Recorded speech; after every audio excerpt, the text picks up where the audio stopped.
वृंदावन में एक बहुत ही अच्छी गायिका थी, माही। वो कई बार फिल्मों के लिए भी कोशिश की और उस वक्त उसे पता नहीं था कि अचानक उसकी जिंदगी ऐसे खत्म हो जाएगी। कभी उसने अपने सपनों में भी नहीं सोचा।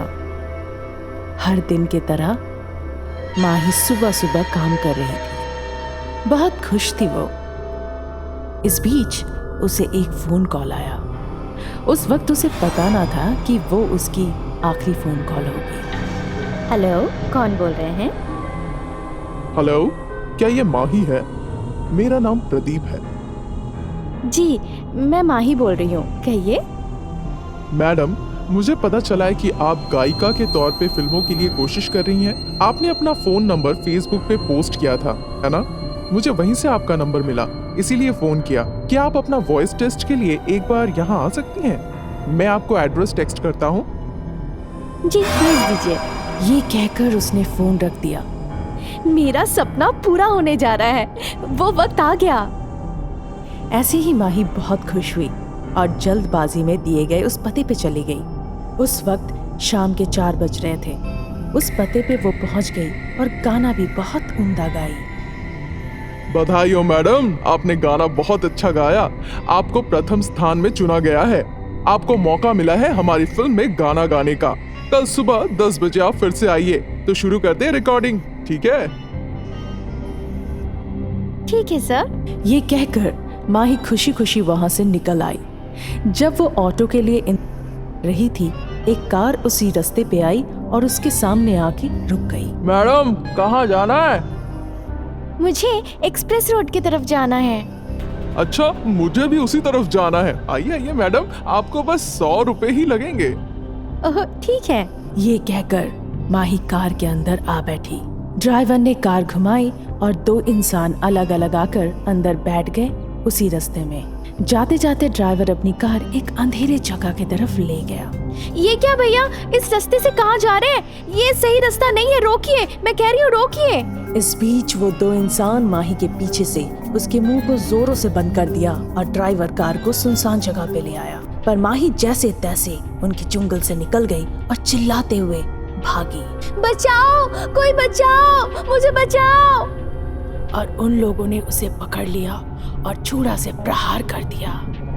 भैया, मुझे मत मारो, प्लीज छोड़ दो। मुझे तो ये भी नहीं पता कि आप सब कौन है।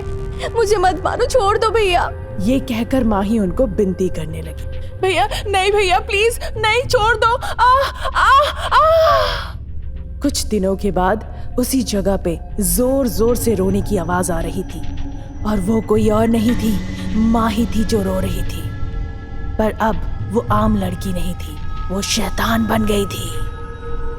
क्योंकि माही की मृत्यु उसकी अधूरी ख्वाहिशों के साथ हुई थी, इसीलिए वो शैतान बन चुकी थी। उन्होंने बिना किसी वजह से मुझे निर्मम तरह से मारा। मैं उन लोगों को नहीं छोड़ूंगी। ये कहकर वो फिर रोने लगी। तब से वो उन लोगों को ढूंढने लगी। एक रात उसने उनमें से एक को देखा जिसने मारा था। उसका नाम शिवा था। वो सड़क से जा रहा था। उस पे इसकी नजर पड़ी।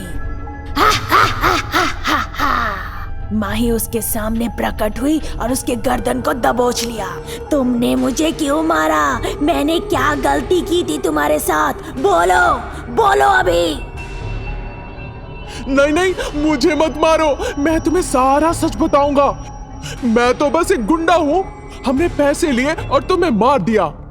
किसने कहा मारने? बोलो।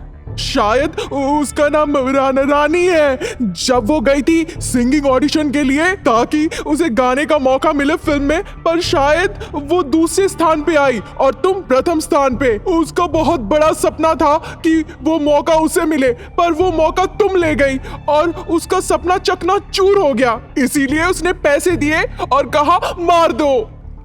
क्या तुम सिर्फ पैसों के लिए किसी की जान ले लोगे? मेरी कितनी इच्छाएं थी, सपने थे। तुमने मेरे सारे सपने चकनाचूर कर दिया। मैं तुम्हें नहीं छोड़ूंगी। अगले दिन वो बाकी के 2 की भी जान ले ली। आखिर में रानी बची थी। माही, जो कि एक शैतान थी, वो गई रानी के पास। उस वक्त रानी गहरी नींद में थी। झटका मार के रानी को उठाकर कहा, मैं तुम्हें मौका दूंगी फिल्म में गायकी की। रानी उठो, मैं माही। तुमने मुझे मार दिया क्योंकि सिंगिंग का मौका मुझे मिल गया है ना? तुम मुझे मत मारो। नहीं, मारना नहीं, प्लीज छोड़ दो। क्यों?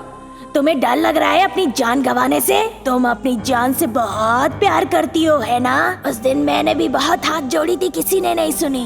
अब तुम्हारी बारी। ये कहकर शैतान ने उसे मार दिया और गायब हो गया।